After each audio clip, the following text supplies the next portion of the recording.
बहुत समय पहले घने जंगलों, ऊंचे पहाड़ों और बहती नदी के बीच एक छोटा सा गांव था। उस गांव के किनारे मिट्टी और लकड़ी से बनी एक झोपड़ी में एक नन्हा बच्चा रहता था। उसका नाम था आर्व। उम्र सिर्फ 8 साल, शरीर छोटा, कपड़े पुराने, लेकिन दिल बहुत बड़ा था। आर्व हर सुबह सूरज निकलने से पहले उठ जाता।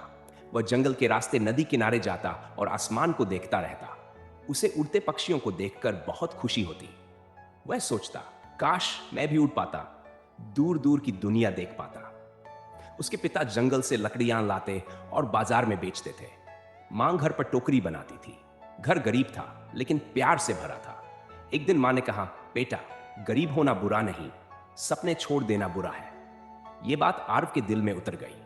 आर्व गांव के बाकी बच्चों की तरह खेलता जरूर था, लेकिन उसका मन हमेशा कुछ नया जानने में लगता। वह पेड़ों को देखता, चींटियों की कतार को देखता, पक्षियों के घोंसले देखता और सोचता, प्रकृति सबको कुछ न कुछ सिखाती है।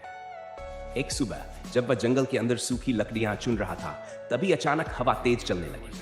पेड़ों के पत्ते जोर जोर से हिलने लगे। आसमान में चमक सी दिखाई दी। आर्व ने ऊपर देखा। एक सुनहरी रोशनी हवा में उड़ रही थी। वह कभी तितली जैसी लगती, कभी पक्षी जैसी, कभी चमकते तारे जैसी। आर्व डर गया, मगर उसकी जिज्ञासा डर से बड़ी थी। वह धीरे धीरे उसके पीछे चल पड़ा। वह चमकती चीज जंगल के और अंदर जाती गई। रास्ता कठिन था, कांटे थे, पत्थर थे, अंधेरा था, लेकिन आर्व चलता रहा। कुछ दूर जाकर वह रोशनी एक पुराने विशाल बरगद के पेड़ पर जाकर ठहर गई।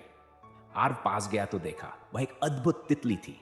उसके पंख सोने जैसे चमक रहे थे और उन पर नीले सितारों जैसे निशान थे। आर्व हैरान रह गया। तभी तितली बोली, डरो मत, मैं तुम्हारा इंतजार कर रही थी। आर्व कांपते हुए बोला, तुम बोल सकती हो। तितली मुस्कुराई, मैं साधारण तितली नहीं हूं, मैं उन बच्चों के पास आती हूं जिनके दिल में सच्चे सपने होते हैं। आर्व ने पूछा, क्या मैं भी उड़ सकता हूं? तितली बोली, हर इंसान उड़ सकता है, अगर उसके अंदर हिम्मत हो। फिर तितली बोली, मैं तुम्हें जंगल के 3 रहस्य दिखाऊंगी। आर्व ध्यान से सुनने लगा। पहला रहस्य। तितली उसे एक छोटे बीज के पास ले गई। बीज पत्थरों के बीच पड़ा था। तितली बोली, देखो इसे, रास्ता कठिन है, ऊपर पत्थर है, फिर भी यह पेड़ बनेगा। कुछ दिनों बाद आर्व रोज वहां गया। सच में छोटा अंकुर निकल आया। तितली बोली, सीखो, कठिनाई रुकावट नहीं, परीक्षा है। दूसरा रहस्य। तितली उसे चींटियों के पास ले गई। चींटियां अपने से कई गुना बड़ा दाना उठा रही थी। बार बार गिरती, फिर उठाती। तितली बोली, सीखो, छोटा शरीर मायने नहीं रखता, बड़ा हौसला रखता है। तीसरा रहस्य। तितली उसे नदी किनारे ले गई। एक छोटी धारा बड़े पत्थरों से टकरा रही थी, फिर भी रास्ता बना रही थी। तितली बोली, सीखो, लगातार कोशिश करने वाला अपना रास्ता खुद बना लेता है। आर्व की आंखें चमक उठी। उस दिन के बाद आर्व बदल गया। अब वह हर सुबह जंगल जाता, प्रकृति से सीखता, लकड़ियां चुनकर पिता की मदद करता, मां की टोकरियां बेचने में हाथ बंटाता। जब दूसरे बच्चे खेलते, वह पेड़ों की छाया में बैठकर लकड़ी पर आकृतियां बनाता, रस्सियों से चीजें जोड़ता, पत्तों से खिलौने बनाता। गांव वाले हंसते, ये बच्चा अजीब है, लेकिन आर्व मुस्कुराता। उसे पता था, जो अलग सोचता है वही आगे बढ़ता है। एक साल गांव में भयंकर सूखा पड़ा। कुएं सूख गए, खेत बंजर हो गए, लोग परेशान हो गए। गांव के बड़े लोग बैठकर बातें करते रहे, लेकिन कोई उपाय नहीं निकला। आर्व जंगल गया और सोचने लगा। उसने देखा कि पहाड़ी के पीछे छोटी नदी अब भी बह रही थी। उसे तितली की बात याद आई, लगातार कोशिश करने वाला रास्ता बना लेता है। आर्व ने अकेले मिट्टी खोदनी शुरू की। वह नदी से गांव तक छोटा रास्ता बनाना चाहता था। लोग हंसे, इतना छोटा बच्चा नहर बनाएगा? लेकिन वह रोज खोदता रहा। धीरे धीरे 2 बच्चे और आ गए, फिर 5 लोग आए, फिर पूरा गांव जुट गया। कई दिनों की मेहनत के बाद नदी का पानी गांव तक पहुंच गया। सूखे खेत फिर हरे हो गए। लोगों की आंखों में खुशी के आंसू थे। गांव के मुखिया ने कहा, जिस काम को बड़े नहीं कर पाए, वह इस छोटे बच्चे ने शुरू किया। आर्व ने सिर झुका लिया। उस रात वह बरगद के पेड़ के पास गया। तितली फिर आई। तितली बोली, तुमने पहला आकाश छू लिया।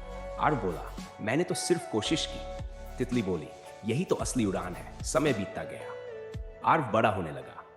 उसने जंगल की लकड़ियों, बेलों और पत्थरों से ऐसे औजार बनाना सीखा जो गांव वालों का काम आसान करते। कभी पानी खींचने का पहिया बनाता, कभी फल तोड़ने का लंबा डंडा, कभी जानवरों के लिए सुरक्षित बाड़ा बनाता। अब लोग उसका मजाक नहीं उड़ाते थे। अब लोग सलाह लेने आते थे। लेकिन आर्व घमंड नहीं करता था। वह कहता, मैंने सब जंगल से सीखा है। एक दिन भयंकर तूफान आया, कई झोपड़ियां टूट गई, पेड़ गिर गए, लोग डर गए। आरव ने हिम्मत नहीं हारी, उसने सबको इकट्ठा किया। मजबूत लकड़ियों से नए घर बनाए, पेड़ों की जड़ों से रस्सियां बनाई, बच्चों और बूढ़ों को सुरक्षित जगह पहुंचाया। गांव फिर खड़ा हो गया। मुखिया ने कहा, आज से तुम सिर्फ बच्चा नहीं, गांव की उम्मीद हो। आरव मुस्कुराया। रात को फिर तितली आई। तितली बोली, अब आखिरी रहस्य सुनो। आरव बोला, क्या? तितली बोली, जो खुद आगे बढ़ जाए वह दूसरों को भी आगे बढ़ाए, वही महान बनता है। इतना कहकर तितली आसमान में उड़ गई। उस दिन के बाद आरव ने गांव के बच्चों को जंगल की सीख देना शुरू किया।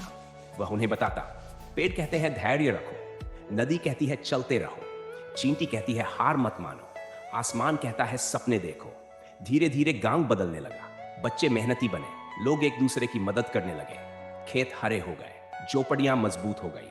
और जब भी कोई किसी छोटे बच्चे को कम समझता, गांव वाले कहते, छोटा बच्चा भी उड़ते रहस्य की तरह पूरी दुनिया बदल सकता है। छोटा होना कमजोरी नहीं, शुरुआत है।